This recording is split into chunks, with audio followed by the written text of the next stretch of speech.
Olá, queridos e queridas. Nosso convidado de hoje, você conhece muito, eu tenho certeza, entendeu? Ele já entrou muito na tua casa, né? Sabe quem que tá aqui comigo hoje? Carlos Hernandes. Opa! Tudo bom, Hernandes? Tô bem, Mônica. Melhor agora, né? Uhum. Olha, estou aqui no Histórias. Você me E convidou? tá batendo uma saudade, Hernandes, você lembra? Todo dia eu te muita. chamava para fazer o esporte, Pois né? é. Que Quanto saudade. tempo juntos, Quanto né? tempo Quanto bom, tempo né? juntos, tempo bom do nosso SBT, Exato. tempo maravilhoso, que dá saudade, você Uhum. tem razão, né? A gente fez um pouquinho de história, Ah, fizemos um pouco de histórias, Né? fizemos sim. Hernandes. E você continua fazendo, coisa boa. Ai, eu tô tentando voltar. Hernandes, você tem uma história super interessante. Eu já escutei essa história de vida uma vez, por isso que eu quis te trazer aqui. Né? Você nasceu em Mirandópolis. Mirandópolis. Né? Mas Isso. Uhum. o Hernandes correu o risco de não ter nascido. Não é isso? Corri. Foi. Conta, Te conto. conta essa história. O que é isso? O que Pois aconteceu? Pois é, não, eu corri esse risco mesmo, porque na verdade eu nasci em Mirandópolis, e eu sou filho adotivo, então quando eu nasci, a minha mãe, por ter já vários filhos, eu acho que eu fui o quinto filho, ela já tinha 4 filhos, ela não tinha condições de ter mais um, pelas dificuldades que ela passava. Então o que ela fez? Ela tentou subir no banquinho, tomar vinagre, enfim, fez tudo para ver se abortava, né? Ela falou, não dá para ter mais um filho. Mas ela lembrou que ela estava morando numa casa que a gente naquela época falava de parede meia, olha a expressão Que é a se casa usava, geminada, que é a casa né? geminada. Então, naquela época não era essa palavra. Então, com a minha mãe e meu pai, adotivos. E minha mãe e meu pai não tinham filhos. Aí a minha mãe falou, era a melhor amiga dela, a melhor amiga, falou, olha, se você deixar ele nascer, ou ela, porque não dá pra saber, Naquela época não sabia. Naquela época não sabia o sexo, então, olha, nascendo o bebê, eu fico com ele, deixa ele nascer. Ela falou, você me garante? Você fica mesmo? Fico. Então, tudo bem, vou deixar ele nascer. E aí, ela me salvou. Então, ela foi mãe, antes de eu ter nascido, guarda, né? foi meu mãe, anjo foi da teu guarda, né? porque senão eu não estaria aqui hoje falando com você, né? E Eu- assim, aí ele começou a crescer e ficar muito bonitinho, Foi. né? Não foi isso? Foi. Aí a minha mãe só tinha eu para cuidar. Uhum. A minha mãe biológica, tadinha, tinha mais 4, né? Para cuidar. Lógico que eu era cuidado Era o diferente, xodó da né? mamãe, né? Então o que eu tinha? Eu tinha a felicidade de ser amamentado junto à minha mãe biológica Aham. e ser cuidado com todo carinho pela minha mãe e pelo meu pai, que só tinha eu. Só tinha eu. Aí eu fui crescendo, ficando bonitinho, meus 6, 7 anos por aí, 6 anos, a minha mãe ficou com ciúme, ela falou, olha, daqui a pouco minha mãe começou a gostar muito de mim, que eu Vai chamava, querer tomar ele de volta. que eu chamava de vó, Aham. vó Maria, e que era a vó Nenê, Aham. e aí ela ficou assustada, falou pro meu pai, vende o barzinho aqui, vambora, Aham. por quê? Porque vai que Né? ela toma ele de mim. Então, por medo, por precaução, talvez, não medo, mas precaução, o que ela fez? Nós mudamos para Adamantina. Adamantina. Nós fomos para Adamantina. Meu pai foi trabalhar naquela época se chamava beieiro, né? Do meu tio, no sítio. E no sítio, na época, Aidelândia, eu me lembro que é esse o nome. Aí você pertinho de cresceu no Adamantina. sítio. Aí eu cresci no sítio e depois mudei para a cidade, mas a cidade de Adamantina. Você E mudou aí, com quantos anos? eu tinha, quando a gente foi para Adamantina, eu devia ter meus 7, 8 anos. Não, do sítio pra cidade. Do sítio para a cidade? Mudei dos meus 13 anos, por aí. Nessa época, você já tinha, assim, uma paixão pelo rádio? Já. E vou te contar como. Qual que era teu programa favorito? Por exemplo, quem que eram seus ídolos no rádio? Meus ídolos. Eu ouvia muito rádio, porque eu gostava muito de música, muito. Não sei por que eu não fui cantor. Não fui porque meu pai comprou até um violão pra mim. Mas eu andava na linha do trem e para aprender a tocar violão. E um dia caí, o violão quebrou, meu pai não tinha dinheiro para consertar, minha carreira terminou ali. Quem se salvou? Roberto Carlos. Né? Se salvou, porque o Roberto é tudo que é hoje, porque naquele momento... O Hernandes quebrou o violão. Eu quebrei o violão. Então encerrei minha carreira ali. Encerrei minha carreira, Aham. a minha carreira artística, né? Isso na música, porque... mas eu gostava Você demais. sabe tocar violão hoje, hein? Não, Não. muito pouco, quase nada. Então, estava aprendendo ainda. Certo. Aí, só para você ter noção, eu narrava futebol num pé de goiabeira. Tinha o pé de goiaba, eu você sabia. já narrava o futebol. Opa, eu tinha todas Nem tava na rádio, já Eu narrava. tinha as escalações do Brasil na Copa de 70, que eu tinha lá Copa de 70, eu tinha meus 12 anos. Já era apaixonado Eu por já futebol? era apaixonado por futebol e eu tinha muitas escalações com palavras que naquela época eram difíceis, que palavras Marsukiewicz, que era o goleiro do Uruguai, por exemplo, é um nome difícil de falar, eu já falava molequinho de 12 anos? Perfeitamente. Então eu já colocava na minha cabeça os ataques do Brasil, Jairzinho, Pelé, Gerson, sabia a escalação do Brasil inteira. Você se via? Você chegava a se ver na rádio? Opa, eu vi aquilo, eu queria trabalhar em rádio, queria narrar futebol. Narrar futebol, porque eu colocava, lógico, o Brasil sempre ganhava. Então era Brasil e Peru, Brasil e Uruguai, Brasil e Argentina. Você fazia essa simulação e eu ficava fazia narrando. essa simulação em cima do pé de goiaba. Meus amigos pediam, narra o jogo. Aí eu narrava, né? E o Brasil sempre ganhava, lógico. Aí o rapazinho um dia bate a porta de uma rádio, né? Que rádio que Foi era a Rádio Brasil de Adamantina. Eu agora completei 50 anos de rádio.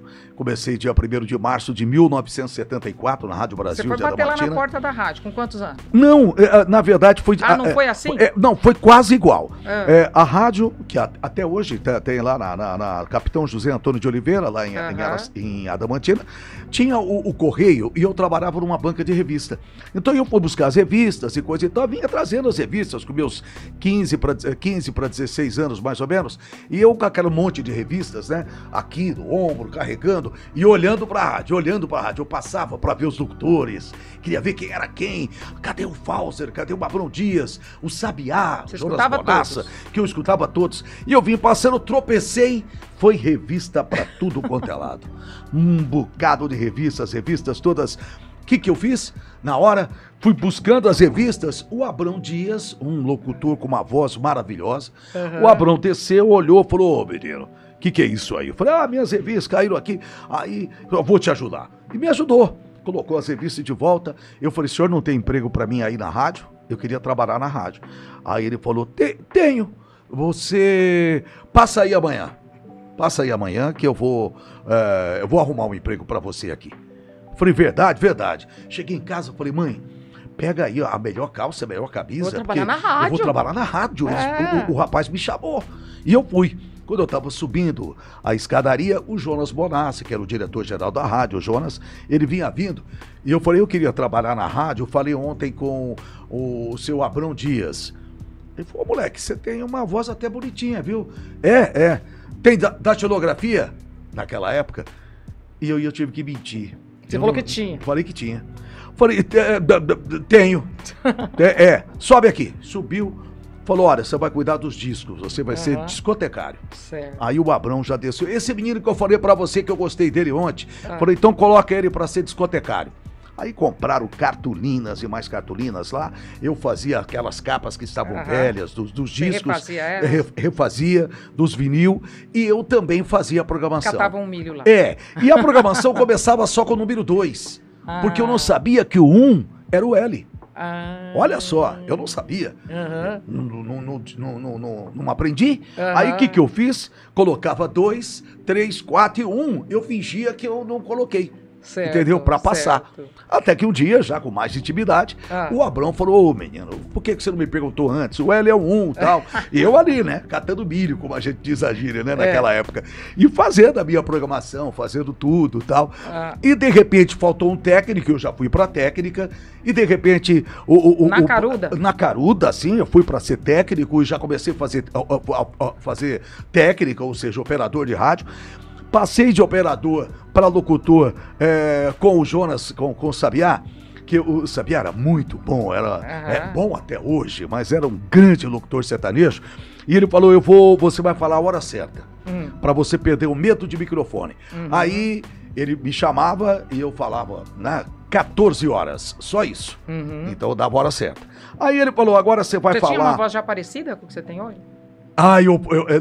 Eu forçava bastante. Você forçava. Porque minha voz não estava bem identificada ainda, mas eu forçava.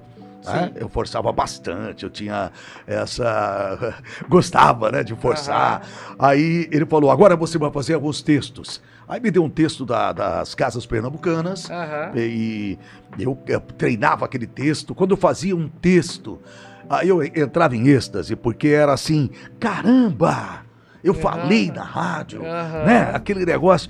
E aí, de repente, eles me colocaram para fazer um programa. Meu primeiro programa na Rádio Brasil de Adamantina já era um nome audacioso, viu, Léo? Audacioso. Como é que era? Juventude 2000. Poxa. Eu já pensava em 2000. Eu já estava pensando no futuro, né? Porque para nós hoje é passado, para você era o futuro. Para mim era o futuro. Né? 1974. Para 2000, então toquei a minha primeira música, lembro tudo. Minha primeira música que eu toquei foi... Era Roberto Carlos, não? Antônio Marcos. Não, porque você é Antônio apaixonado Marcos, pelo Roberto. apaixonado pelo Roberto, mas Antônio Marcos. Mas também toquei, Antônio Marcos também é romântico pra caramba. Eu não me lembro o nome da música agora, mas até forçar um pouquinho, até lembro depois. Mas aí eu toquei a música do Antônio Marcos, fiz o Juventude 2000. Era um sucesso naquela época, o rádio era um sucesso, Sim. Era uma coisa maravilhosa, todo mundo ouvia, a cidade inteira ouvia, então era uma coisa assim, eu acho que fantástica. o rádio nunca vai morrer, né? Nunca vai morrer, Vai o morrer rádio nunca, é rádio. né? Rádio O rádio quando saiu a televisão, todo mundo falou, morreu, vai o rádio morrer morreu, não, isso. não. Quando olha só, tô aí com a Lúcia e o Roberto, meu grande paixão, meu grande ídolo, nós vimos ele, né? Eu e você. Eu e a Mônica, nós fomos lá ver o Roberto, olha só. Ele teve recentemente em Presidente Prudente. Presidente Prudente, né? E agora que a gente trouxe ele aqui, que foi uma festa maravilhosa também, que você estava lá. Então, só para terminar com o rádio, o que aconteceu? Mas eu queria ser narrador. Aí, Você narrador, queria fazer o futebol. Eu queria fazer o futebol. E o Rui Camarinha de Souza, que foi o cara que descobriu a Paula do basquete, no basquete, era professor de educação física, narrava o futebol, ele era de Oswaldo Cruz, terra do Osmar Santos e tal. Bom, o que eu fiz naquela época? Eu querendo, ele narrava e ele deixava os escanteios para mim. Então, escanteio. Aí ele falava J. Carlos Hernandes. Na época era J. Carlos Hernandes. Aí eu entrava, narrava o escanteio. Às vezes do escanteio saía um gol e eu fui pegando o pique. Um determinado jogo, ele foi transmitir o jogo principal e eu fiquei com o jogo secundário. Sim. Quando eu fiquei com o jogo secundário, o principal não teve jogo. Teve uma briga. Aí falou, então é com você. E aí o jogo que eu fiz foi 2-2, eu gritei 4 gols. E olha, aí eu passei a ser o titular. Aí eu comecei a narrar futebol, fui para a Rádio Tupã, a Piratininga de Tupã, depois fui para Rádio Clube de Marília, depois Jovem Pan, e aí eu Como é que você vem para Araçatuba? Aí eu fui para Fernandópolis, fiquei em Fernandópolis 5 anos, em Fernandópolis. Na época eu já narrava na Rádio Anchieta, de São José do Rio Preto. Trabalhei na Anchieta, trabalhei em mais uma rádio. Você morou em Rio Preto, então? Não, só fazia futebol. Só fazia narrava futebol. Narrava futebol. E aí eu tive a oportunidade para trabalhar com o próprio Jonas Bonassa, que é o Sabiá. Ele comprou uma rádio aqui, que era a Rádio Difusora, e ele me deu a gerência da rádio. E aí eu comprei uma parte com ele, eu tinha 10% da emissora. E você já estava casado ou não? Já casado. Quando você conheceu a Lúcia? Conheci a Adamantina. Vocês eram muito novinhos, não? Sim, ela tinha 15 e eu tinha quase 17. Bem novinho. Novos. Você casou novo? Casei com 21, ela com 19. Nossa. 45 anos de casado. Nossa, muito novinho. Muito novos, muito novos. E aí, como é que você mudou com ela para Araçatuba? Aí eu vim para Araçatuba por conta da gerência. Para você administrar a Rádio Difusora, né? Isso. E comecei a narrar futebol aqui, em 1985, com a AIA e tal. E foi o meu maior sucesso, né? Porque a Rádio Difusora foi uma grande rádio aqui, uma grande rádio, que hoje é a Band FM, né? Porque, pela migração, né? Mas aí o que aconteceu? Aí tudo aconteceu na minha vida, né? Aí de conhecer o teu pai. Aí conta como é que você veio para televisão. Para televisão. O Dr. Jorge me ligou, falou, olha, nós estamos tentando trazer uma TV para Araçatuba e quando isso acontecer eu vou falar com você. E eu ficava sempre, eu tava Mas como com que foi o que o pai. Jorge Maluli Neto conheceu o Carlos Hernandes Conheceu o como Carlos comunicador? Hernandes, futebol, narrando futebol. Ele ia nos estádios, eu entrevistava o seu pai. Ele adorava futebol. O seu pai já tinha sido diretor da AIA, tinha sido até presidente da AIA. E ele estava em todas as minhas entrevistas. Foi assim que ele conheceu o comunicador Carlos Hernandes. Exatamente. Mas sabe, conheceu o pequenininho. Sim. Em Mirandópolis. Em Mirandópolis. Ele foi meu médico. Dr. Jorge foi meu médico. Seu médico. Foi meu médico. Eu tô no livro do seu pai. Não fez teu parto, não? Não, ele cuidou da minha garganta. Ele cuidou da minha garganta. Então, tá no livro. Se você pegar o livro do seu pai, você vai ver que ele conta essa história. Faz tempo que eu li, eu tenho que reler. Ele conta essa história. E aí eu comecei com o Dr. Jorge, você sabe, fiquei com o pai Você quantos foi pro anos? esporte, né? Fui pro esporte, aí ele falou, olha, nós vamos começar a TV e eu quero que você venha fazer o esporte na TV. Falei, tudo bem, doutor, o senhor pode contar comigo. E aí ele me deu um grande presente. Eu fui o primeiro apresentador do SBT Araçatuba. Eu que disse, isso tá aí. Você que abriu a emissora. Eu que abri a emissora às 17 horas do dia 15 de novembro de 1991. Né? Às 5 da tarde, eu que disse, está no ar o sistema... o sistema Araçá de comunicação. Hoje, igual o novo integrante...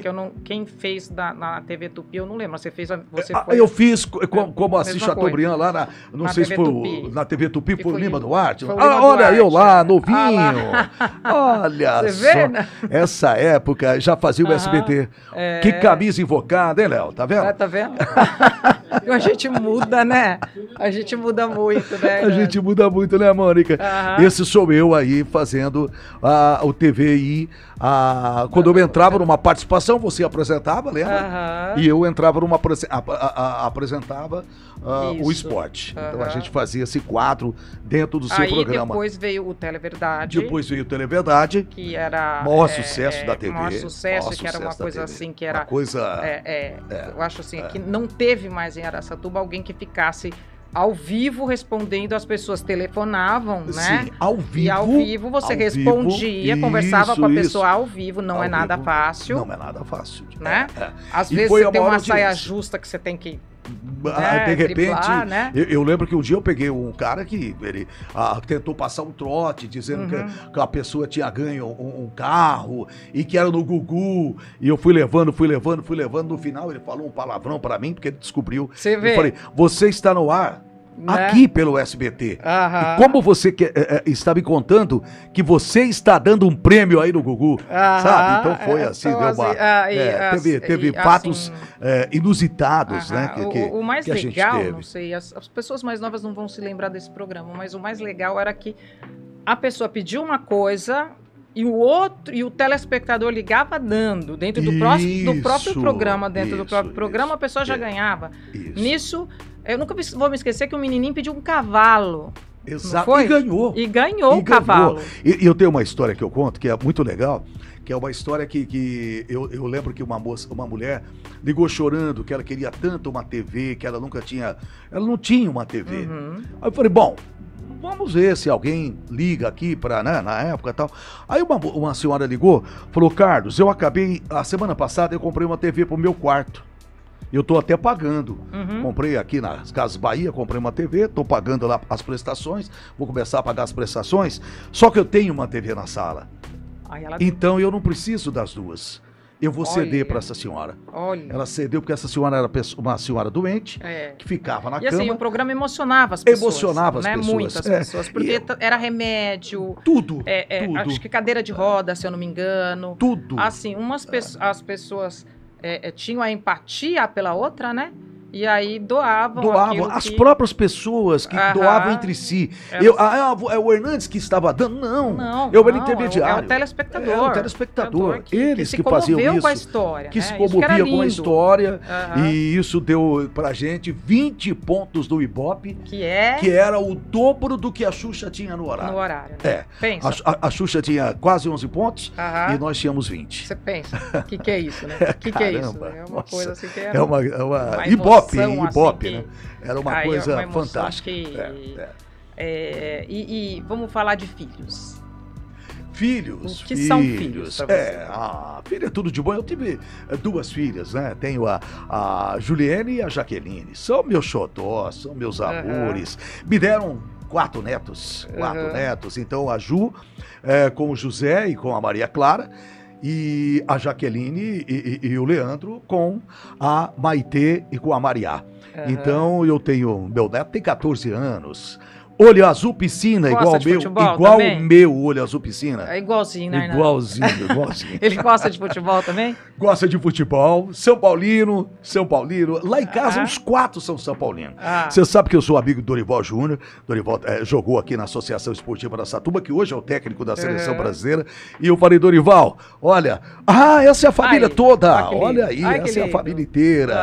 Tá aí os pequenininhos. Aí, ó. E aí, que legal, Léo. Obrigado. O Hernandes muito que bom. Deu frutos, né, Hernandes? Isso aí foi a família do Hernandes, olha lá. O Hernandes, voltando assim, né, perguntando uma coisa, você é apaixonado pelo Roberto Carlos? Sou, né? Sou apaixonado. Roberto Quando que você... como é que surgiu essa paixão? Porque o Roberto, quando saiu um LP do Roberto... Todo mundo comprava. Na época era assim, o vinil chegava na rádio, eu era discotecário, tá? Eu que vou ouvir a música para saber que música que eu vou colocar. E quando chegava o do Roberto, chegava do Fagner, uma música. Aí chegava de outro cantor, Zé Augusto, tocava 1 ou 2. Chegava Roberto Carlos, 10 músicas, tocava as 10. Era impressionante. Sim. Não dava... Eu colocava 2 às vezes, 3 no mesmo programa, porque as pessoas pediam. Quero ouvir o Roberto. Quando? Quando você... Pronto. Quero tocar o Roberto. Negro Gato. Eu li aquele livro daquele rapaz que escreveu a biografia não autorizada. Não autorizada, sim. E ele contou a vida dele, não pôde contar a biografia, mas ele contou o porquê da paixão dele pelo Roberto Carlos e tal. Ele não tinha dinheiro para comprar, mas todo fim de ano o Roberto lançava, né? O novo LP, disco. Novo disco dele. Então, ele ia juntando algum dinheirinho que ele ganhava para comprar um doce, ele não tinha dinheiro para no fim do ano ele comprar o LP do Roberto. E isso era assim... Era com todo mundo. Com todo mundo, né? Então, lembra que no dia que nós conhecemos o Roberto, eu estava com você, não me lembro, 95, acho, 94, foi isso, não foi 95. Comecinho, não, acho que foi, como meu pai era prefeito, foi seu pai era prefeito. 2000, né? Que ele foi prefeito de 2000 a 2004, 2004 a 2008, né? Sim, então, comecinho de 2000. Começo sim. de 2000. Eu me lembro que nós fomos lá, né? E eu falei, olha, Roberto, eu toquei muito as suas músicas. E falou, poxa, bicho, você tocou meus discos, né? Aí depois falou, discos, tô velho. Hoje é CDs, né? Hoje nem CD é mais, nem CD é mais, né? Então, imagina como é que é a velocidade disso para um cantor como o Roberto Carlos, que não muda aquela simplicidade. Ele é simples. Demais, porque o Chaim Zaher, que todo mundo conhece também, que é o rei da educação, ele ficou amigo do Roberto Carlos, né? Ficou amigo do Roberto e muito. E através do Chaim... Você acabou ficando amigo do Roberto. O Roberto me ligou no dia do meu aniversário. Gente! Opa! Olha só! Aí, essa é atual. Essa aí é o Roberto agora. Isso. Quem pode com o Carlos Hernandes? Fala pra mim. Aí o Roberto, o Chaim me ligou para dar os parabéns. Chaim também é outro, apaixonadíssimo. Apaixonado. Um pouco mais do que eu ainda. O Chaim é. Aí ele me ligou para dar os parabéns do meu aniversário. Aí ele falou, onde você vai estar 8 da noite? Falei, acho que nós vamos numa pizzaria, comer uma pizza com a família e tal. E fui numa pizzaria, tô lá comendo uma pizza, 8 horas ele me liga. E o Chaim estava em Miami. Aí ele ligou e falou para mim, tudo bem, parabéns. Ué, eu já tinha me dado parabéns, né? Ligou de novo? Caramba, parabéns. Obrigado, Chaim, obrigado. Peraí, espera um pouquinho, porque tem uma pessoa aqui que quer te dar um abraço. Aí o Roberto entra e fala, Hernandes, tudo bem, bicho? Parabéns, Roberto Carlos. Falei, pelo amor de Deus, meu rei! Você quer me matar do coração? O Chaim, eu acho que ele jamais imaginou na vida dele que ele ia ser amigo pessoal do Roberto. Pessoal do Roberto, eles têm uma casa juntos. Assim, pertinho uma da outra. E eles estavam juntos naquele dia em Miami. Aí ele colocou o Roberto pra... O Chaim é padrinho de uma neta do Roberto, né? Da Laurinha. Ele é padrinho da Laurinha. Eu também conheci a Laurinha, conheci a Valusca, conheci o filho do Roberto, o Dudu, Que, perdemos o Dudu, infelizmente- infelizmente. Fiquei amigo do Dudu, cara, maravilhoso. Maravilhoso. Eu conhecia pelos programas de rádio dele, eu achava ele... assim, Eu tenho uma gravação o com menino ele. transmitia uma energia muito boa, né? Nossa, ele era Entendeu? A maravilhoso. gente ouvindo os programas... Baterista, né? Você sabe que Não enxergava não nada. enxergava nada e baterista. Então era um cara. E eu tenho uma gravação que ele fala comigo assim: a gente tava na praia e ele falou, ele falou: Carlos, eu já sei que você tá na praia, porque tô ouvindo as músicas do pai. Ah, ele falava o pai, ele falava o pai. Eu falei assim, então vem pra cá, tô mesmo. Aí Aham. lá pertinho dele, até me arrepia, porque. Ele tinha. Maravilhosa. Ele tinha casa perto ali. Isso, em Em Riviera, Riviera? isso. Tá. Então, aí nós fizemos no dia, nós fizemos uma homenagem pra ele, Ah. tocamos a música Ah, dele, é muito parou a triste. praia, parou É todo muito mundo triste homenageando o ele. menino. Naquele mesmo ano, ele acabou falecendo. Do que foi mesmo, Hernani? Ele teve um câncer, né? Ah. E aí foi fatal, ele não conseguiu, É, infelizmente, que é uma nossa, pessoa... uma perda, assim, uma né? perda, né? Eu não muito- conheci pessoalmente, mas consegui sentir a energia através dos programas que ele E era fazia. uma figuraça, um cara maravilhoso, só podia ser filho de quem é mesmo. O Roberto Carlos E o Roberto igual. Carlos, ele é diferenciado mesmo? Ele é uma Diferenciado. pessoa assim... É uma pessoa que você Ele é chega... simples mesmo? No navio, nós fomos lá para conhecê-lo, depois que acabou o show, Aham. para vê-lo, depois que acabou o show, fui com o Chaim, e tava no auge, esse cara sou eu. Sim. Tava no auge, a música tocando pra tudo quanto é lado. E aí eu cheguei, abracei ele, falei, cara, eu te amo, cara. Eu sei que muita gente deve falar isso pra você, mas eu falo de coração, como ser humano, porque ele tem assim, é diferente. Você olha, é uma pessoa que te transmite paz, harmonia, ele transmite tudo aquilo que você pensar de bom, ele transmite pra você. É isso que você tem, esse choque de falar, poxa, eu estou diante de uma pessoa diferenciada. Assim, quem é novinho não, né? Mas quem tem mais de 50 anos, sei lá, eu duvido que você não teve uma dorzinha de cornos, assim, teve aquela... Que não ouviu uma música do Roberto. Curtindo uma música do Roberto. Como é que o pessoal fala? Que Fossa, né? Isso, fossa. Aí você fala, você não ficou na fossa curtindo uma música do Roberto. Música do Roberto. Todo mundo, não teve jeito. Você pega uma música, abandona, é uma música de cavalgada. Nossa, mas não tem uma que não seja. As românticas... As românticas são, assim, detalhes, né? Que eu Nossa, acho que é uma música... nossa, sei lá onde ele foi buscar isso, mas é coisa assim, linda, linda. Maravilhoso. Linda, Era ele e maravilhoso. o Erasmo, né? E o Erasmo. Sim, e o Erasmo. Duas grandes perdas, Hoje muito perto da outra. Só pra você ter uma noção, hoje o filho do Erasmo, que é o Léo. Que é o... Conheci. Que conheceu o Léo. Ele é o empresário Ele do é o Roberto. empresário do Roberto hoje.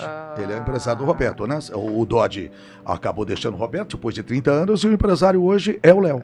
Hernandes, e você tem, mudando de assunto, você tem algum projeto de voltar para a televisão? Olha, eu fiquei na TV agora, na minha volta, por 6 anos. Com Bem na Hora, eu fiquei por 6 anos nessa 6 volta. anos? 6 anos. Bastante. Fiquei 6 anos na volta, né? Que depois eu saí naquele... quando fui... Quando foi vendido? Quando eu fui quando você foi vice-prefeito e tal, daí você voltou e ficou 6 anos. Isso, eu fiquei 6 anos. E terminou esse ciclo de 6 anos, eu dei uma parada. Porque na verdade, a televisão, ela exige muito. Você tem que estar lá todo dia, horário, ao vivo. todo dia, ao vivo. Não tem como. Não tem como. Então você quer... Vou viajar. Não dá. Vou fazer. Não dá. Não. Então é uma coisa que, né? Eu tenho vontade, sim. Tenho vontade ainda de voltar, porque isso aqui é complicado, né? Isso é uma... Picou. Vamos voltar junto. Vamos voltar juntos. Eu gostaria de voltar no final de semana. Vamos algo voltar assim. junto. Vamos fazer alguma coisa junto. Um programa de auditório. Que eu já fiz no rádio. Nossa. Você lembra que nós fizemos o Tele é Verdade? Juntos no teatro. No Teatro Coque. No exato. Teatro Foi Coque, né? No Coque, então, do Chaim. Foi maravilhoso. Foi maravilhoso. Então, eu ainda tenho essa vontade de ter um programa no final de semana, da gente ter alguma coisa assim. Ainda tenho essa vontade. Voltaria. Se a gente vai ter esse privilégio, né? Seria um privilégio, né? Seria para é gostoso, né? A gente tá vendo você aqui com esse programa. A música, a gente fala, né? picou, não tem como, tá no sangue. Eu vivi 50 anos de rádio, quase 30 de TV, então não dá pra sair, não sai da gente. Não sai mais, né? Não sai mais. Fui político por uma oportunidade, mas, sinceramente... A tua paixão não é a política. Minha paixão não é a política, minha paixão é o rádio e a televisão. É o rádio e a televisão,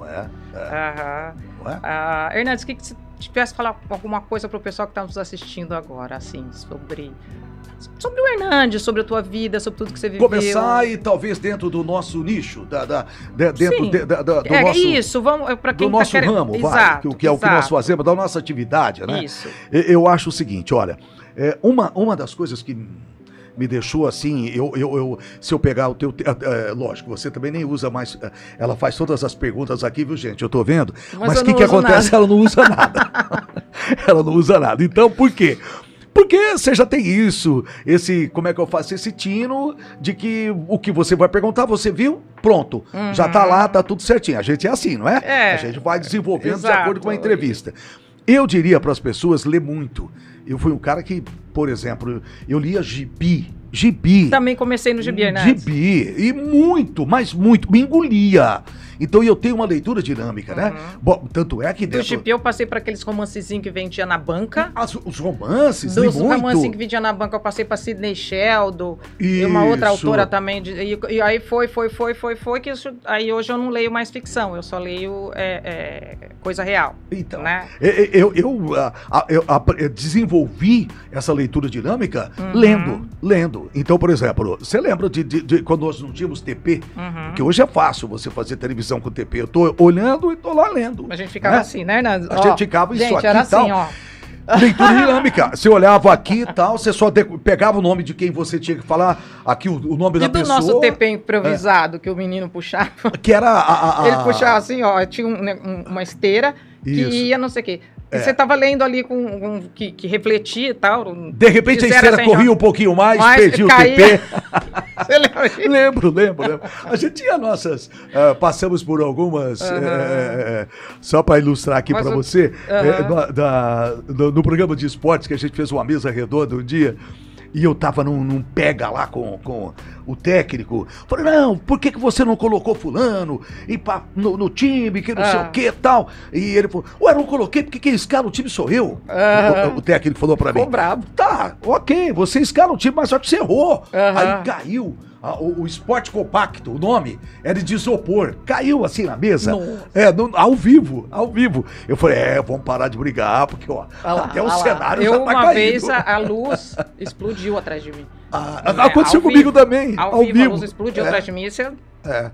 É verdade, não aconteceu nada, né? A gente tem que ficar... A gente tem que ficar dentro, né? Eu toquei o barco. Não é? Toquei o barco. Então, a gente volta e meia, acontecia isso, né? Já éramos pegos de surpresa aí com as coisas, porque o programa ao vivo é isso mesmo, né? A gente não edita, é igual esse programa teu, você não edita. Tá aqui, o que a gente tá falando tá aqui, né? Mas eu quero te ver de volta. Se você puder me levar junto com você, vamos estar juntos. Muito, né? Eu também gostaria, porque você é uma grande jornalista, uma pessoa que eu admiro, que eu gosto demais. E uma coisa que é muito legal em você, você é espontânea. E isso que é bom. Então,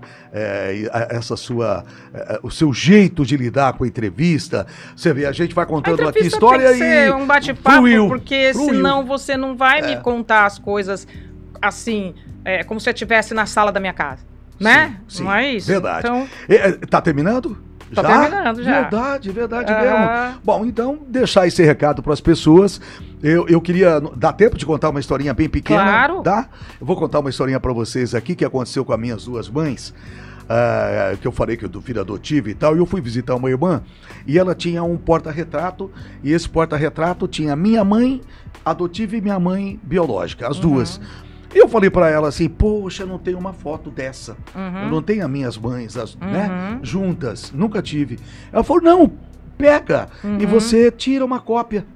E o meu querido Grangeiro, meu amigo, eu falei, Grangeiro, então você pega pra mim aí, eu vou no foto aqui, já tira uma cópia e te trago. Se demorar, depois eu deixo aqui tirando. Tá.